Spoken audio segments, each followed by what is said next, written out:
brincadeira, a gente costuma dizer assim: eu sou tudo isso que o Ricardo falou. E o Ricardo é o maior mentiroso do mundo. Vocês vão ver que eu não sou. Bem, uma boa noite a todos. Muito obrigado pelo convite. É sempre muito bom voltar a esta casa. Eu lembrava com o Ricardo que aqui estive em 1968 assistindo a uma palestra do Herculano Pires, né? Por esta casa passaram grandes nomes da doutrina, e não é para menos, porque Dona Rosa tinha esse condão de atrair pessoas de bom conhecimento, e junto com o Ricardo fizeram um trabalho maravilhoso. Nós vivemos tempos estranhos, não é? Tempos em que a gente vê a evolução da ciência, mas paralelamente a gente vê a negação da ciência. E isto não ocorre apenas no Brasil. Nós vemos isto em grande parte do mundo. Vemos isso nos Estados Unidos, que em algumas escolas,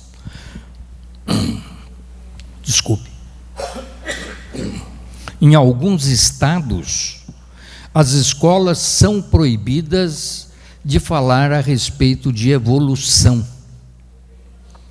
E nós estamos vivendo esta situação contraditória. Porém, a doutrina espírita se funda exatamente numa tríade de ciência, filosofia e religião. Ela faz ciência? Faz, porque ela usa o método científico, usa os questionamentos, segundo uma metodologia de chamamento de um espírito, e depois repete esses fatos para ver se há, de fato, comprovação daquilo que se falava. Muito obrigado. Muito obrigado. Kardec usava esse método. Kardec nunca deixou de, ao receber as suas informações, ele passava o crivo dessas informações através de outros médiuns para fazer a sua comprovação. Einstein afirmava uma coisa que vocês conhecem, uma afirmativa de Einstein no final da vida, de que a ciência sem religião é manca, e a religião sem ciência é cega. Há um pensamento, uma frase de Leon Denis. Eu às vezes me confundo com a frase, então trouxe aqui essa observação, que diz o seguinte: a alma dorme na pedra, sonha no vegetal, agita-se no animal e acorda no hominal. Parece uma situação assim muito hermética, né? Mas quando se estuda a doutrina e se compreende a diferença que existe entre o princípio espiritual e o espírito, nós vamos compreender esta frase de Leon Denis. Quanto tempo nós temos? Há quanto tempo nós fomos criados? Se nós tomarmos como base o fundamento de que Jesus acompanhou toda a evolução do planeta Terra desde a sua criação, e observando que a ciência hoje retrata como a Terra tendo cerca de 15 bilhões de anos, esta é a nossa idade. Pode parecer um exagero, mas o tempo nosso, o tempo que nós medimos, não é o mesmo tempo cósmico. E se nós somos eternos, esse tempo é muito pequeno. Como é que se aplica isto ao quesito, à questão que Leon Denis estabelece que a alma dorme na pedra? Quer dizer, ali está o princípio espiritual. Ali estão todos os elementos que vão participar da organização de todos os seres vivos. Os macroelementos, o cálcio, o magnésio, os microelementos ferro, silênio, o sódio, enfim, o cloro, todos esses elementos estão na nossa composição. Esses elementos fazem parte do princípio espiritual. E com o processo de evolução biológica, que foi muito bem estabelecida por Darwin e foi sendo reconhecida e esclarecida ao longo do tempo, ela retrata o nosso processo evolutivo. E quando é que o espírito vai despertar? Ele vai despertar quando surgir a razão, a inteligência e a razão. E isto vai ocorrer há praticamente 3.200.000 anos atrás, quando surge o nosso elo mais antigo, que se separa dos outros grupos de primatas e dá origem aí a uma escada evolutiva de diferentes espécies até chegar à nossa, que a ciência estabelece cerca de 300.000 anos. Então o espírito está colocado há cerca de 3.200.000 anos com o primeiro hominídeo que surge. Vocês poderiam perguntar, mas o que interessa isto para a doutrina espírita? Interessa muito em saber, porque é através da ciência que nós vamos compreender este processo de evolução e, através do espiritismo, entender o processo de criação. No Evangelho está dito que Deus está permanentemente criando. E nós fazemos parte desta criação quando surgimos lá no princípio espiritual e mais tarde recebemos o Espírito que vai nos animar. Pois bem, deixa eu contar algumas histórias agora de biologia que vai nos fazer compreender que a evolução ela não se dá aos saltos. Nós não fomos criados com um toque de mágica. Surgiu o homem. Não. A evolução não se dá assim. A evolução é lenta. Nós passamos então deste grau de princípio espiritual lá nos minerais para surgir aí os primeiros seres vivos, até seres que são similares aos minerais, como os vírus, que são seres que se cristalizam e podem permanecer no tempo muito grande. Depois passamos ao princípio vegetal, né?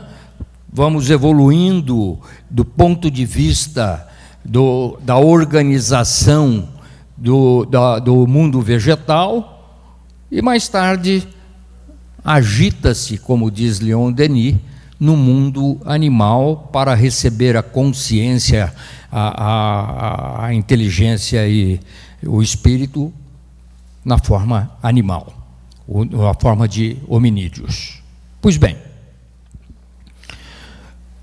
nos anos 60, em 1960, uma jovem inglesa gostaria de trabalhar com chimpanzés, mas ela não tinha dinheiro para cursar uma universidade. Então, esta jovem, chamada Jane Goodall, fez um curso de secretariado e candidatou-se a ser secretária de um antropólogo que buscava na África os traços dos homens mais primitivos, para poder fazer na linguagem moderna, esse link da evolução. E ela então se candidatou a ser secretária dele, mas foi para o Quênia e lá ela insistiu em estudar os chimpanzés. E ele exatamente procurava alguém que o fizesse. De 1960 a 1963, ela fez observações maravilhosas. A primeira delas, ela reconheceu que esses animais sabiam construir instrumentos. Ora, isto é uma novidade para a antropologia, porque instrumentos eram construções do homem. Não. Os chimpanzés constroem certos instrumentos. Ela observou que, quando tinha um cupinzeiro, o chimpanzé, geralmente a fêmea, tendo do lado o filhote, arrancava um ramo de árvore, passava pela boca para retirar as folhas e pegava este raminho e enfiava nos buraquinhos do cupinzeiro e mexia para frente e para trás. Aquilo enchia-se de cupim, ele retirava e se alimentava daquilo. Isso foi uma coisa fantástica, né? Uma mudança de compreensão do comportamento humano. Mais tarde ela vai observar que esses macacos, esses chimpanzés, também se alimentava de castanhas de coquinhos. E como é que vai retirar a castanha de um coquinho? Eles faziam sobre uma pedra, pegavam outra, faziam o que nós fazemos, batia, quebrava e depois se alimentava. Isto era um gesto aprendido. Os jovens todos aprendiam desta forma. Estas novidades, associadas com outros conhecimentos, ela observou que esses macacos, os chimpanzés, não eram apenas se alimentavam de vegetais, eles eram carnívoros. E observou que eles também eram antropófagos, comiam os outros macacos da mesma espécie, guerreavam entre si, mas observava que existia entre eles gestos de carinho. Um chimpanzé mais novo cuidando do irmão. Há um trabalho maravilhoso. Ela nunca teve formação universitária, porém em 1965 ela defendeu uma tese de doutorado em Cambridge e é professora lá até hoje, contando hoje com 85 anos de idade.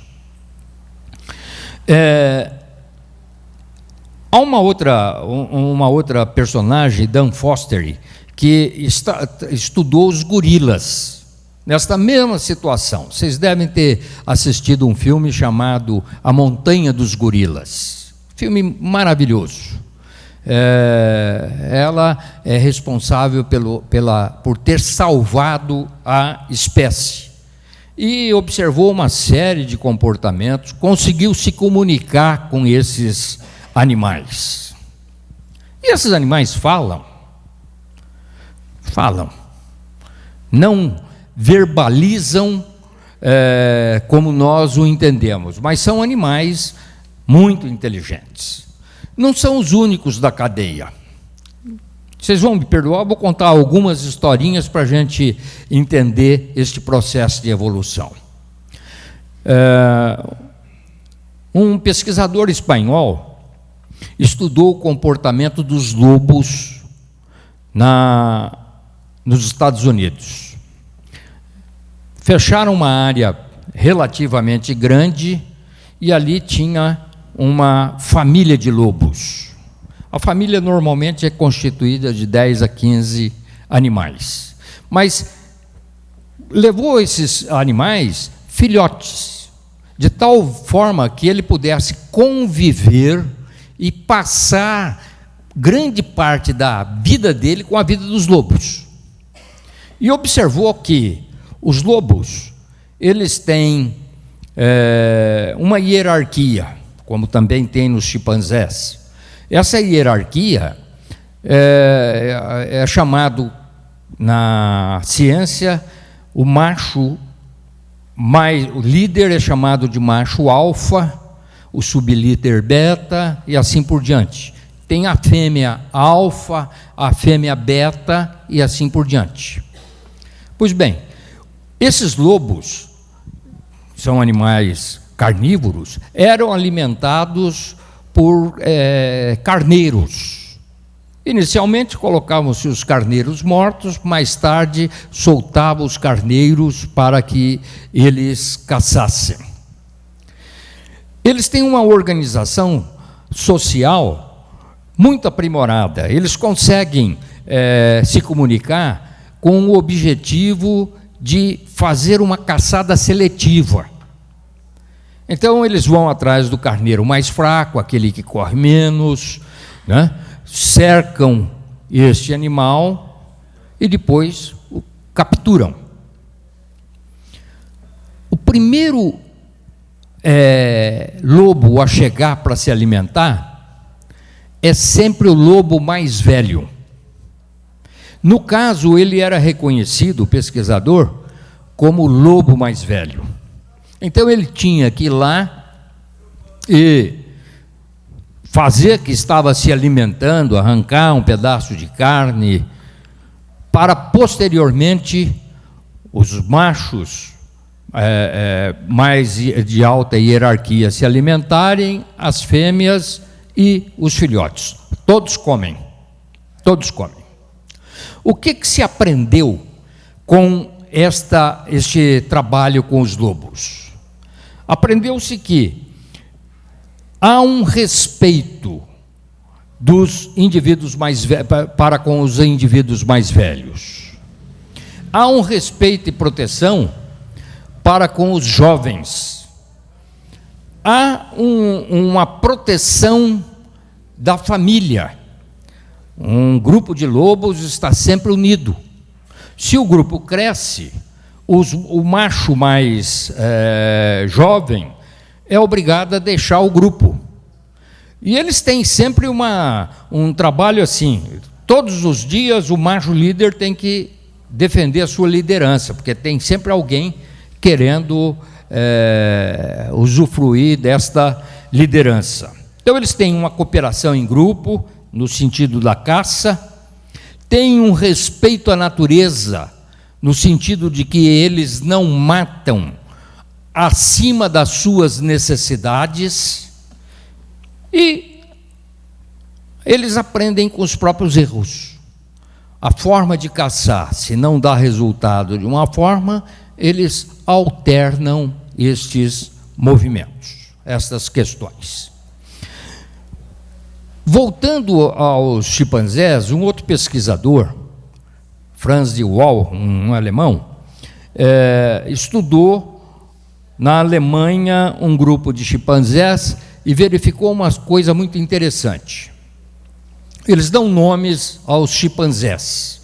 Um desses chimpanzés, o chimpanzé líder mais velho, chamado Nick, ele foi destronado por um outro chamado Yoren.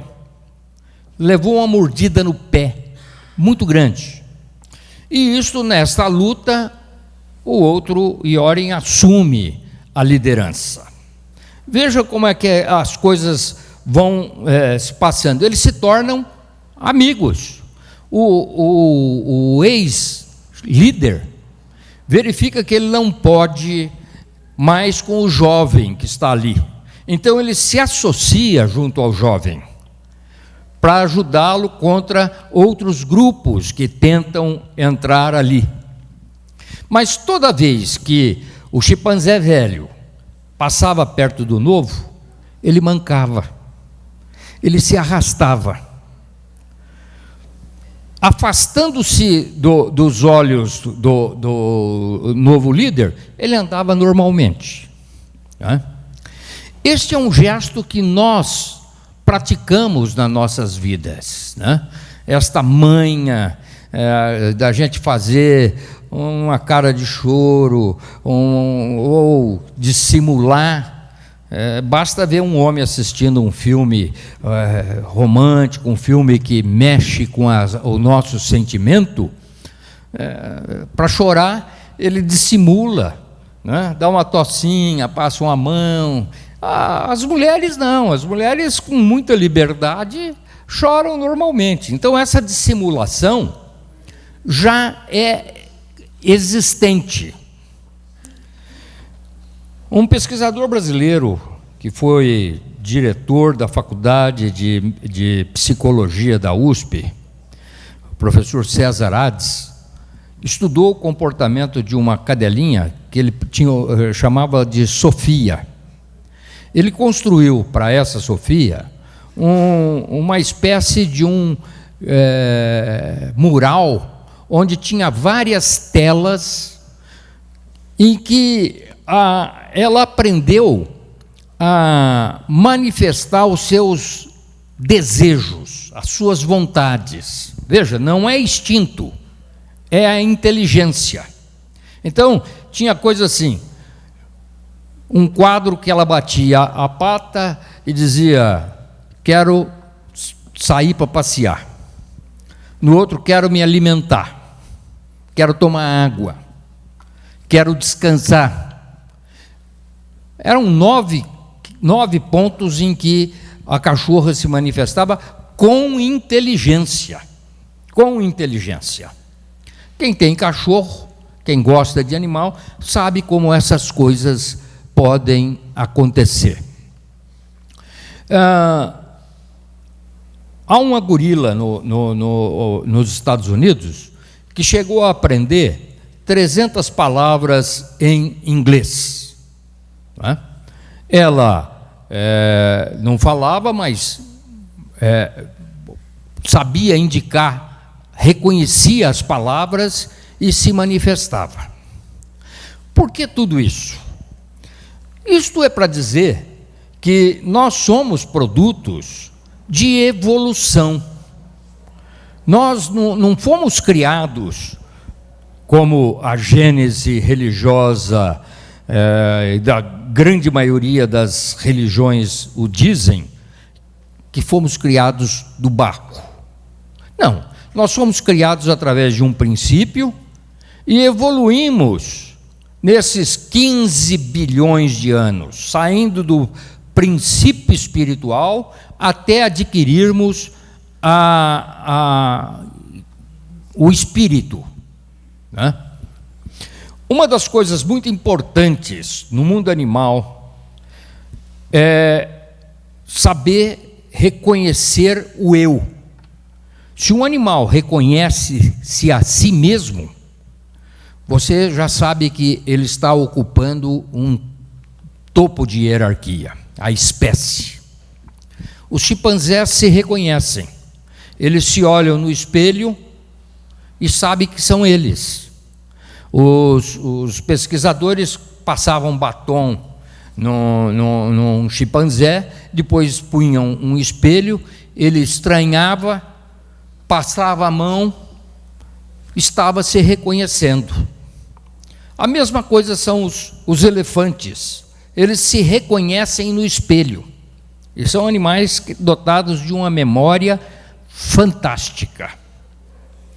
Veja, a alma dorme na pedra, é o princípio espiritual. Sonha no vegetal, ainda é o princípio espiritual. Agita-se no animal, é um processo de evolução e depende da hierarquia zoológica, até despertar e acordar no hominal. Então veja que a ciência anda par e passo com a doutrina espírita. Nós temos que reconhecer esses valores e essas questões. Kardec afirmava que se tivéssemos uma dúvida entre ciência e religião, ficássemos com a ciência, porque ela um dia ajudaria a explicar a religião. Emmanuel, na mesma linha, fala das suas obras e diz que se um dia tivermos dúvida entre as obras dele, as ações de Jesus e de Kardec, que abandonássemos as suas obras e ficássemos com Jesus e Kardec. Há muita reflexão que se fazer em reconhecimento aos estudos que se fazem no mundo animal. Mas o fundamental é saber que nós não somos produtos de criação imediata. Nós não somos criados à imagem do Pai. Nós somos criados para evoluir. E conforme a promessa de Jesus, um dia atingiremos a angelitude, quando ele nos informa que vós sois deuses. Qual é o tempo disto? Não sabemos. E não temos que ter preocupação disto. O que nós temos que reconhecer na doutrina espírita é algo que nos leva direto à justiça divina. Deus nos dá a condição de remissão dos nossos erros e dos nossos valores. Remissão, para mim, não tem nada a ver com pagar erro. Eu, na minha forma de ver, me permitam aqui dizer que ninguém paga, reencarnou deste jeito, porque está pagando um erro do passado. Pagando o quê? Que dívida? A dívida, o problema é pessoal, né? Nós temos livre-arbítrio e na justiça divina nós estamos crescendo. É impossível imaginar que Deus vai tomar da sua obra e condená-lo à vida eterna no inferno, como dizem os muçulmanos, né? Se bem que o pior inferno não é o dos muçulmanos, o pior inferno é o dos cristãos. Esse é um inferno que tem um rio, um barqueiro que vai atravessando, até levando para o quinto estágio deste inferno.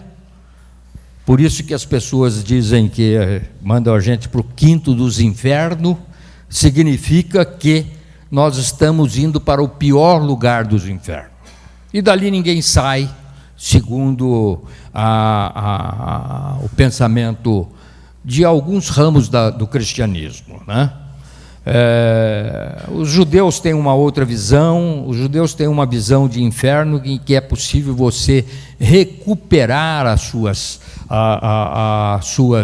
os seus erros e um dia você sai deste inferno. Então, os animais reencarnam? Essa é uma pergunta corrente. Os animais têm alma? Grandes pesquisadores da doutrina espírita, como Irvênia Prado, Eurípides Kuhl, uma infinidade deles afirmam que sim, os animais têm um correspondente espiritual. Existem relatos maravilhosos a esse respeito. Relatos de que esses animais, eles têm uma acuidade espiritual maravilhosa. Eles conseguem sentir a distância. Então, casos, o Divaldo conta um caso que, certa ocasião, ele foi visitar um centro espírita, fazer uma palestra no Mato Grosso, não me lembro se Mato Grosso do Sul ou não, e quando ele chegou na casa da pessoa, que ele bateu na porta e ela abriu, ele levou um susto muito grande, porque um cachorro pulou sobre ele. E a mulher que o atendeu falou: o que houve? Ele disse: o cachorro. Não, aqui não tem cachorro nenhum. Mas ela tinha um cachorro que era muito ligado à família e que estava ali. Existem outros relatos feitos por alguns autores espíritas, que mostra um cão lamentando a morte de um soldado na guerra. Ele sente à distância a separação, e ele passa a noite uivando. Então veja que essas questões todas, a gente deve fazer uma ligação para mostrar que há uma evolução de todas as criaturas divinas, todas. Não há nada no universo que não tenha sentido de existir.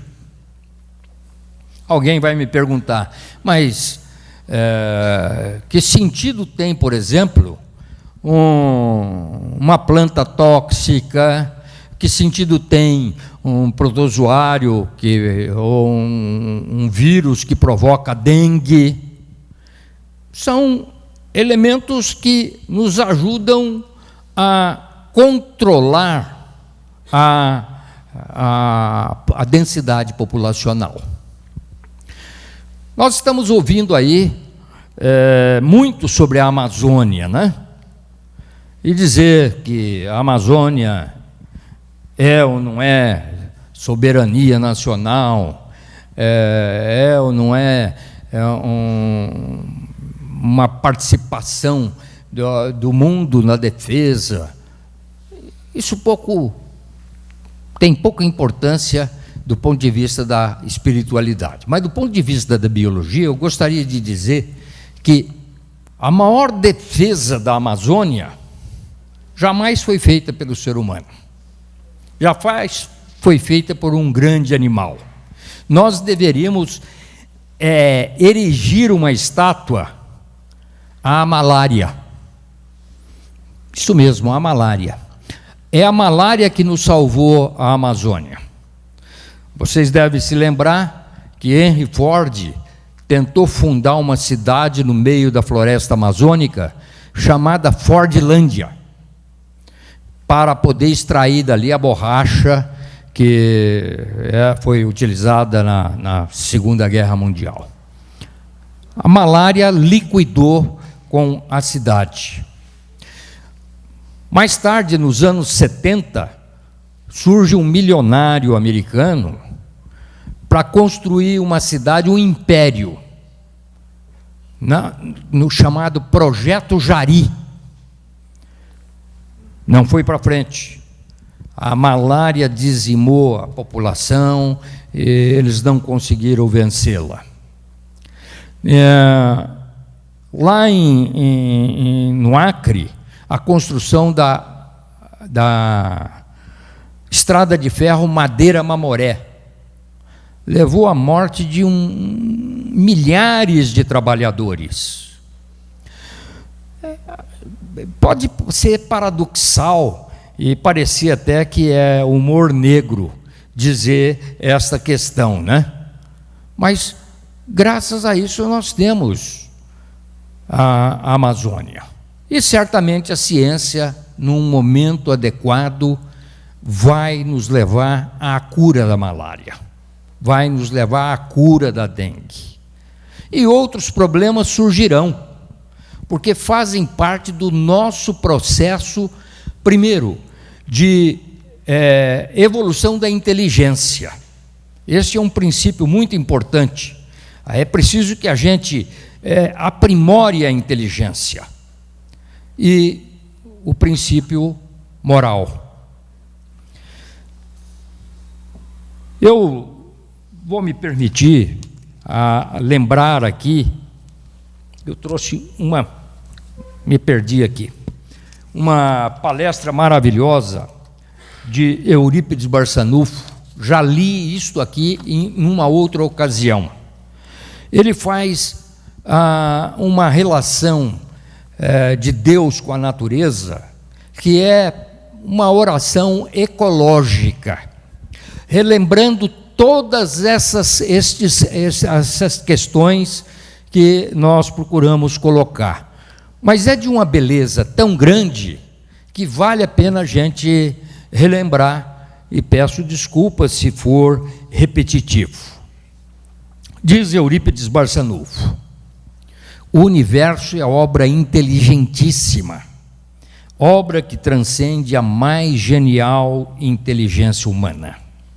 E como todo efeito inteligente tem uma causa inteligente, é forçoso inferir que a do universo é superior a todas as inteligências.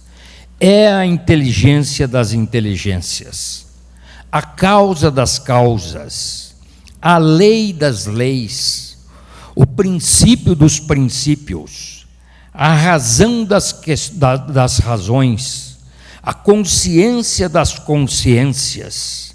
É Deus. Deus, nome 1000 vezes santo, que Newton jamais pronunciou sem se descobrir. Deus, vós que vos revelais pela natureza, vossa filha e nossa mãe, reconheço-vos eu, Senhor, na poesia da criação, na criança que sorri, no ancião que tropeça, no mendigo que implora, na mãe que assiste, na mãe que vela, no pai que instrui, no apóstolo que evangeliza.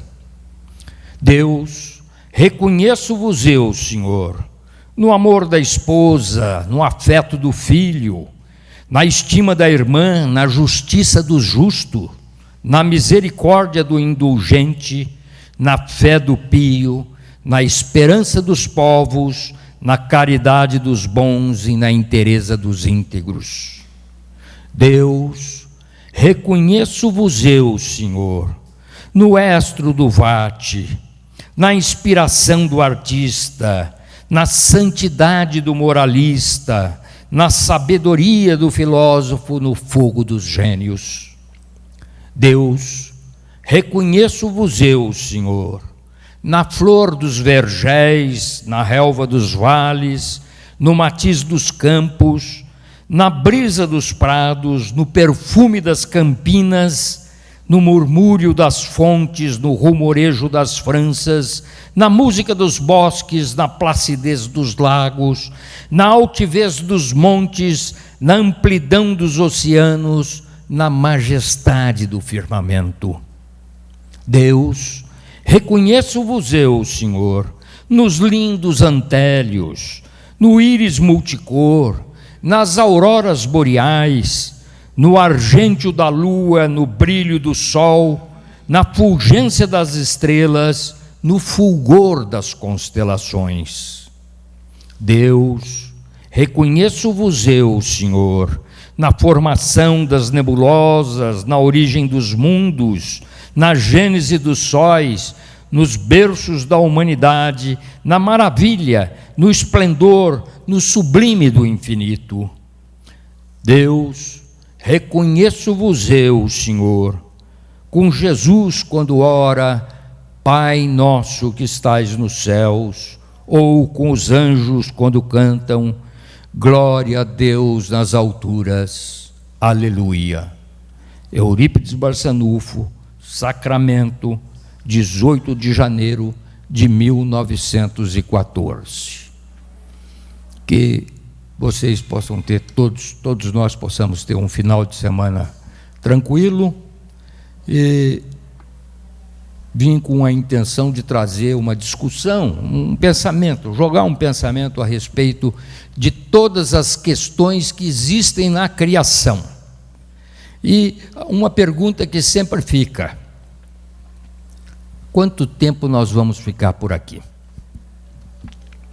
Ficaremos o tempo necessário para crescer. Haroldo Dutra, recentemente numa mesa redonda, fala sobre o livro Brasil, Pátria do Evangelho e Coração do Mundo. Se o Brasil é pátria do Evangelho, por que tanto sofrimento?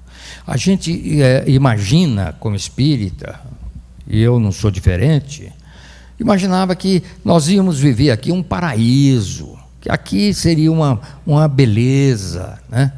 E ele diz exatamente o contrário. Não, aqui nós vamos receber e continuar recebendo os maiores devedores da humanidade.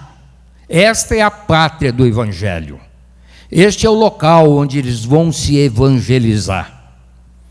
E, sem dúvida nenhuma, a doutrina espírita tem um papel fundamental e importante, não só na compreensão dos problemas sociais pelos quais vivemos e passamos, e pelos problemas que advirão, que nós sabemos, temos a certeza que quando olhamos no interior da nossa alma, nós sabemos que temos uma caminhada muito longa. Então, o fato de imaginarmos que o mundo de regeneração virá num toque de mágica, também não existe. Kardec já afirmava, quando escreveu o Gênese, que o mundo de regeneração já havia iniciado há cerca de 100 anos atrás. E 100 anos atrás era aproximadamente o período da Revolução Francesa. A Revolução que trouxe liberdade, o germe da liberdade, né? O fim da monarquia.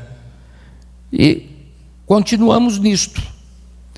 Nós temos que lapidar o nosso ser. Não é fácil. É só a gente olhar.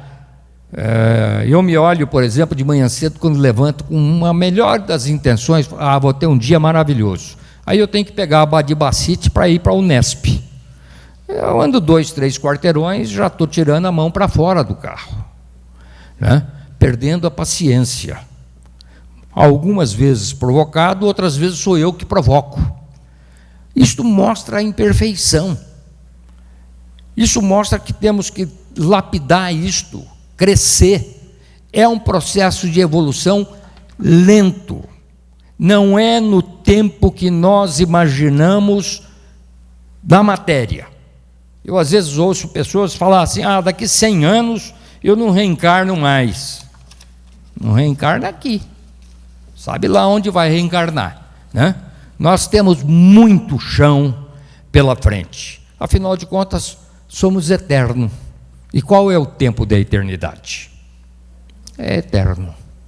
Nós não temos essas medidas. Que possamos crescer e evoluir. Uma boa noite a todos.